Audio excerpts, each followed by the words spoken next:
Said they'd be a hard act to follow, but they just disproved that.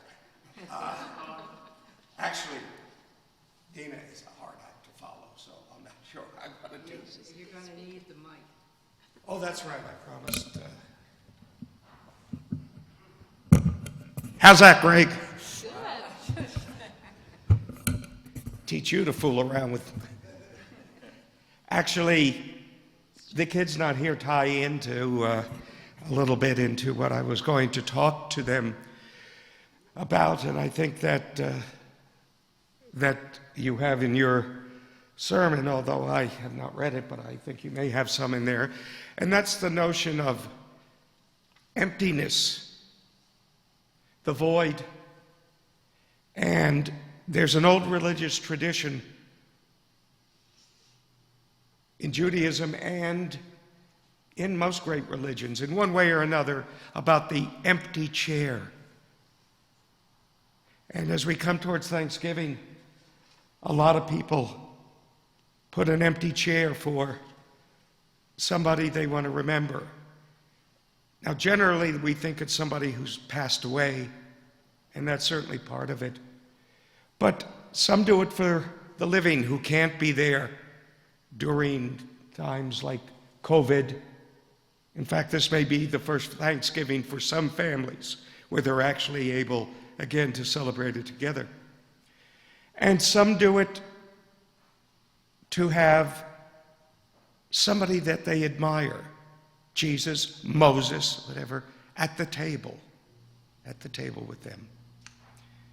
It's a meditation technique that's kind of well known to do that, to sit alone with an empty chair and converse with somebody, talk to them, tell them what you're pondering, what's bothering you, what you're excited about.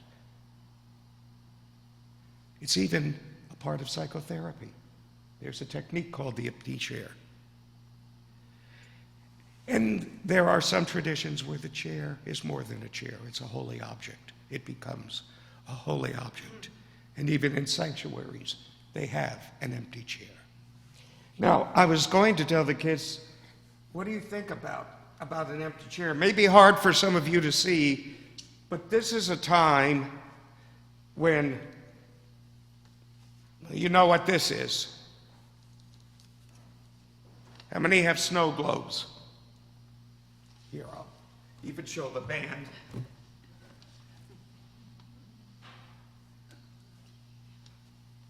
Usually, a snow globe has something in it. It's not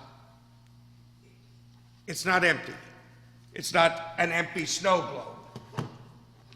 But like an empty chair, just because you don't see anything in it doesn't mean that something isn't in it. It could be loved ones who can't make it for dinner. It could be any sort of things. It depends on who you're missing.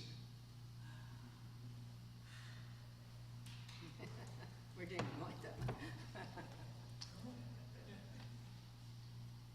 So,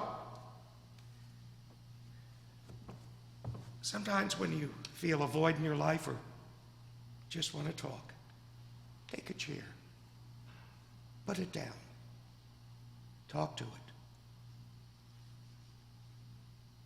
And if you really want to talk to it, you don't have to imagine. Just think of God being there, because God is everywhere, even in an empty chair, ready to listen, and if you listen back, ready to give advice. Thank you.